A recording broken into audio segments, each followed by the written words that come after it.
আসসালামু আলাইকুম। আজকে পাবদা মাছ নিয়েছি রান্না করার জন্য। এখানে আমি 6 পিস পাবদা নিয়েছি, মিডিয়াম সাইজের পাবদা মাছ, সাথে 2টা মাঝারি সাইজের পেঁয়াজ কুচি এবং 3 থেকে 4টা কাঁচামরিচ কুচি। এটা আমি শুধু হলুদ মরিচ গুঁড়া দিয়ে রান্না করব, কোনো জিরা গুঁড়া বা অন্য কোনো কিছু দিব না, এবং একটু ঝোল ঝোল রাখবো। এটা খেতে খুবই মজা হবে। চলুন রান্নাটা শুরু করুন। একটু হলুদ এবং লবণ দিয়ে মাছটা মেখে নিয়েছি।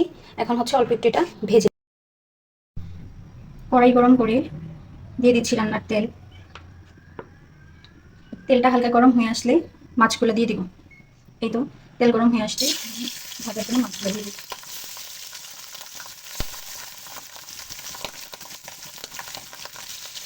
পিঠ করে ভেজে নিয়েছি, এখন এটা ভেজে উঠিয়ে নিই। মাছ ভাজা উঠিয়ে নেওয়ার পর সামান্য একটু তেল রয়ে গেছে, তার সাথে আর একটু তেল এড করে এখন আমি মশলাটা কষিয়ে নেব। মশলা কষানোর জন্য প্রথমে দিয়ে দিচ্ছি পেঁয়াজ কুচি। পেঁয়াজগুলো আমি মিহি করে কুচি করে নিয়েছি, যেন সুন্দর মতো বোনা হয়ে যায়।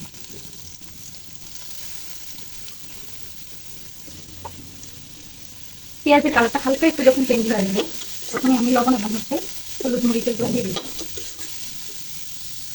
পেঁয়াজের কালারটা সামান্য পরিবর্তন হয়ে আসছে, এখন আমি দিয়েছি লবণ। মাছ ভাজাতে লবণ দিয়েছিলাম, এই জন্য অল্প করে দিয়েছি। তারপরে দিয়ে দিচ্ছি সামান্য একটু হলুদ গুঁড়া, সামান্য একটু মরিচ গুঁড়া। মশলাগুলো দিয়ে সামান্য একটু পানি দিয়ে কষিয়ে নেব। মশলাটা যখন কষে আসছে, উপরে তেল ভেসে উঠবে। তেল ভেসে ওঠার ওই সময়টাতে মাছটা দিয়ে দেবো। এখন দিয়ে মাছটার সাথে মশলাটা ভালো করে মাখিয়ে নেব। এটা খুব সাবধানে করতে হবে, মাছগুলো ভেঙে না যায়। মাছগুলো এগুলো অনেক ছোটো ছোটো। মাছের সাথে মশলা একটু মিশে রেখে কাঁচামরিচগুলো দিয়ে দিব। কাঁচামরিচ দেওয়ার পরে এবার তরকারিতে ঝোল অ্যাড করে দেবো।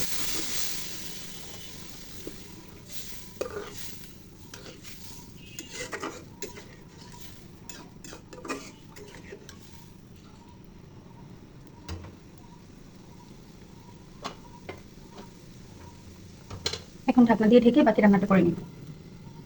5 থেকে 7 মিনিট জাল করার পর আমার তরকারিটা অলমোস্ট হয়ে এসেছে। এবার যে আমি অল্প একটু ধনিয়া পাতা কুচি দিয়ে এটা নামিয়ে নিব। এই তো সার্ভ করে নিলাম আমি বাকিতে। তৈরি হয়ে গেল ভীষণ মজাদার পাবদা মাছের পেঁয়াজ দিয়ে ঝোল। আপনারা এরকম ট্রাই করে দেখবেন, আপনাদের ভালো লাগবে আশা করি। পুরো ভিডিওটা দেখার জন্য ধন্যবাদ। লাইক এবং ফলো দিয়ে পাশে থাকবেন।